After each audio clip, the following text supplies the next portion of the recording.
All right, so we are looking at the linear equation. This is y equals mx plus b. So we're going to make some connections real quick. It's just an equation. I know that's all letters, but it's just an equation. And you guys have looked at things like 10 equals 2 times x plus 4, and we've solved those for x and figured out what that is, and you did just fine doing that. So this is not scary, not something to be afraid of, because we've looked at equations that look very similar. Now, do you remember what we called the number added or subtracted to the variable? So that would be our 4. What do we call that? What do we call the number multiplied to our variable? The 2. What did we call that? Okay, we call them the constant and the coefficient. So in our new equation, our linear equation, m will always be the coefficient, and b will always be the constant, whatever those numbers are. Because they're variables, it's whatever those are, they will be the constant and the coefficient. Okay, so that's just so we can kind of make a connection between what we've done and what we're doing now. The linear equation, once again, is y equals mx plus b. The letters y and x are unknown coordinates. Okay, they could be any point that is on the line that we draw. Okay, m is the rate of change, which we've been finding for the last day or so. So m is that rate of change. Now b is the y-intercept, or the place where the line crosses the y-axis. Let me get rid of the picture so you can read all of it. B is the y-intercept. We haven't really dealt with that yet a whole lot. So we're going to look at it a little bit more right now. Proportional relationships. So we're going to first look at what this is like when we're dealing with proportional relationships. So again, when points line up, it's called linear relationship. We're looking at the same information. Bob makes $12 an hour, and this time, because it's proportional, we're assuming he has no money before we start. So when we create that line, it goes through 0, and it's a straight line. That lets us know it's proportional right now because it meets our 2 criteria.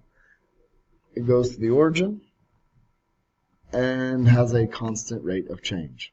Now let's look in and find out what our constant rate of change is. So our constant rate of change is 12, and it passes through the origin.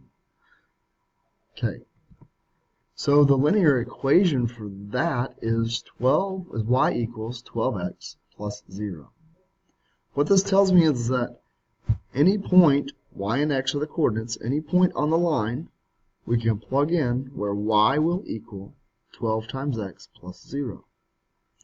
Okay, so y and x are unknown coordinates, m is the rate of change, 12.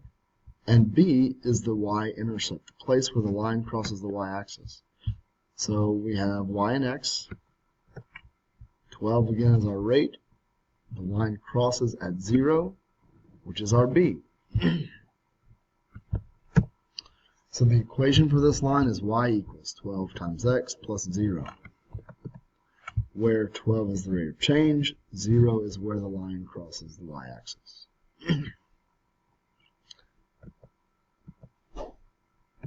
Okay, non-proportional relationships. Okay, we looked at a couple of these today. So we're again looking at the same material. Bob makes $12 an hour. This time we're assuming he starts with 10. So we're going to find all of our changes in x and y. And again, we have 12 over 1, 12 over 1, 12 over 1, 12 over 1, which gives us 12 every time. Our rate of change is still 12. If we plot these points, we have a straight line that does not go through the origin, which means while this is a linear relationship, it is not proportional. So when we graph it, it's going to look a little different from when we write the equation from the graph, it's going to look a little bit different. Our b value is going to be different. Even though it's the same basic information, we still have our y and our x. Our rate of change is still 12. But now where it crosses the y-axis is at 10. Let's look and see. So that's where it crosses the y-axis. It crosses at 10. So y equals 12 times x plus 10.